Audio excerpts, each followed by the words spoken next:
Okay, good afternoon, everybody. I'm Assistant Chief Mary O'Connor with Tampa PD. Today we are investigating the untimely and tragic death of a 14-year-old boy. He suffered at least one gunshot wound while visiting with friends outside the area of Woodland Terrace Park yesterday afternoon around 4:20 p.m. Unfortunately, at this point, we are coming up fairly empty-handed with leads, as when the young man was shot, the people that were there with him left him there. There were no witnesses to the actual event that stayed behind to talk to us. When you guys saw the video, you saw that there's a copper orange colored car that the victim was standing by, and a silver sedan, possibly an older model Infiniti. And I say that loosely because we don't know that it's an Infiniti. What we know is what's on that video is that it's a silver sedan. The shots came from the silver sedan.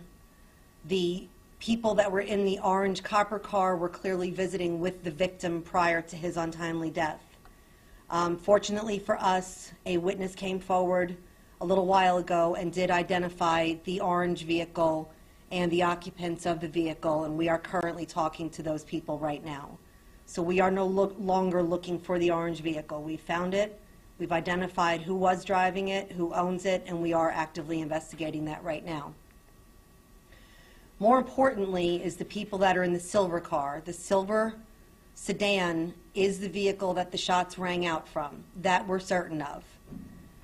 The people that are in the silver sedan are extremely dangerous. They're extremely bold, that they will shoot and they will kill a 14-year-old boy in broad daylight just outside the confines of a city park. And what we need is the public to come forward with any information whatsoever that can lead us to the identity of these very dangerous people. We are working some leads right now, and obviously the occupants of the orange vehicle hopefully will lead us to who was in the silver vehicle. We do not believe that this was a random act of violence. We are still investigating what the motive is. There are some loose ideas of what the motives are, but I don't think any one of us could argue that there is no motive that could justify the untimely death of a 14-year-old.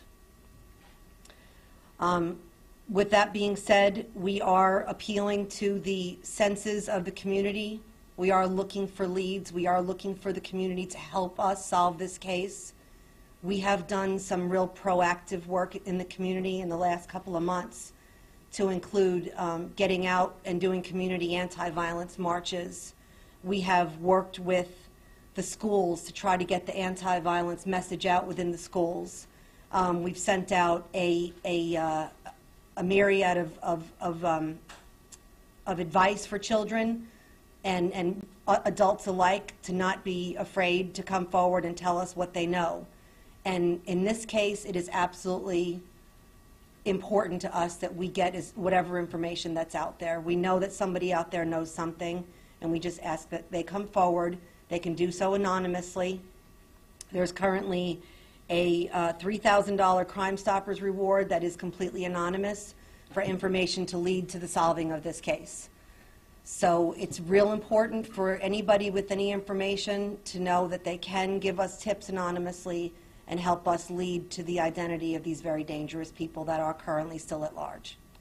Had you had any prior contact with Edward Harris before this incident? We did have some prior contact with Edward Harris, but it's, as far as criminal history of what you're looking for, it's very minor. It's very minimal. But there is a history, criminal history? Yes, but it's minor. Correct me if I'm wrong, but has there been an increase in homicides in the area throughout since the year?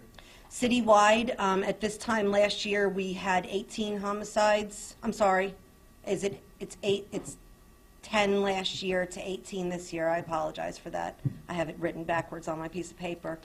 10 last year to 18 this year. Clearly, we have a little bit of an increase. And as we get closer to the summer months, which the kids are out of school, a lot of the kids don't have activities and things to do, and we see a little bit of an increase in overall crime activity in the summer.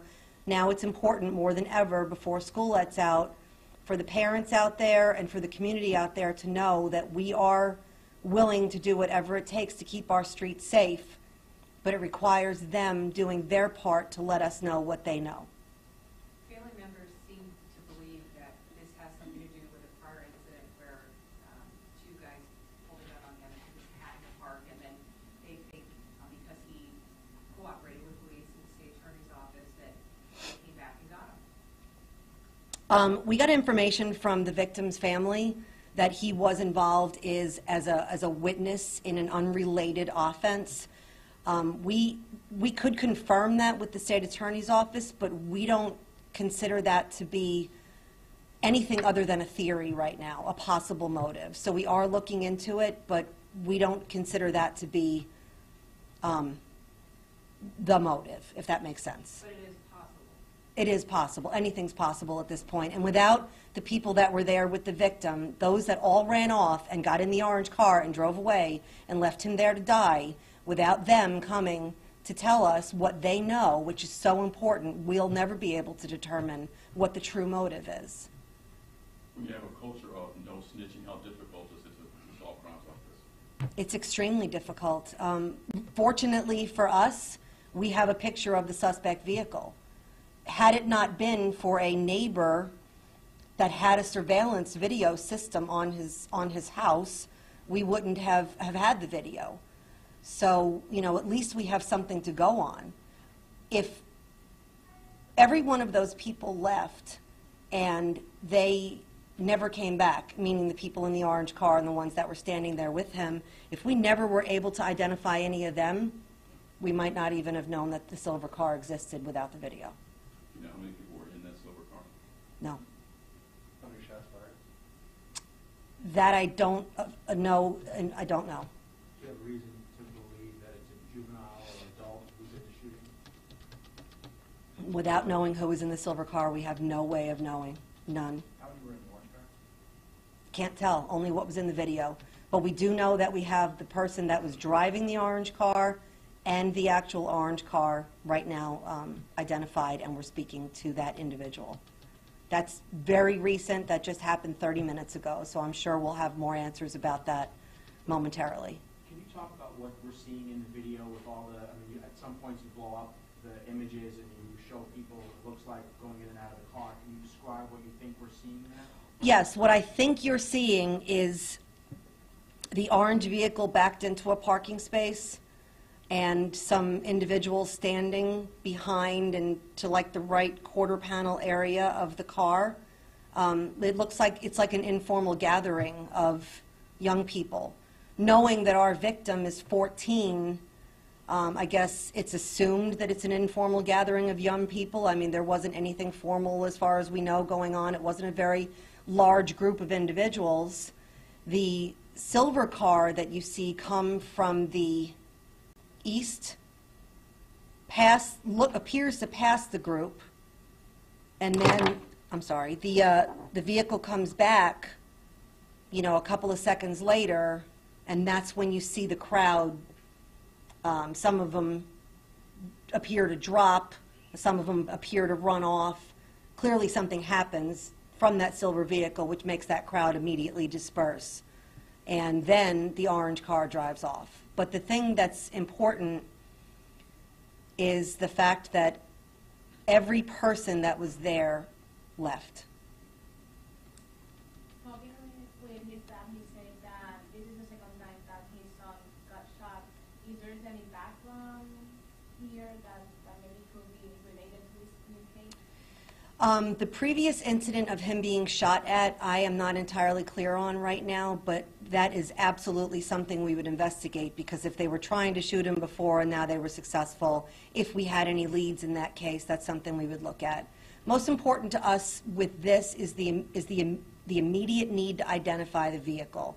If we can get our hands on the vehicle, I'm certain that we would have great possibility in getting our hands on who was driving the vehicle, and they would have some idea. I'm hopeful that the person that was occupying the orange car knows, but not nearly as important as who's in the silver car. You mentioned that the surveillance camera were from the neighbors, not in the park. Correct.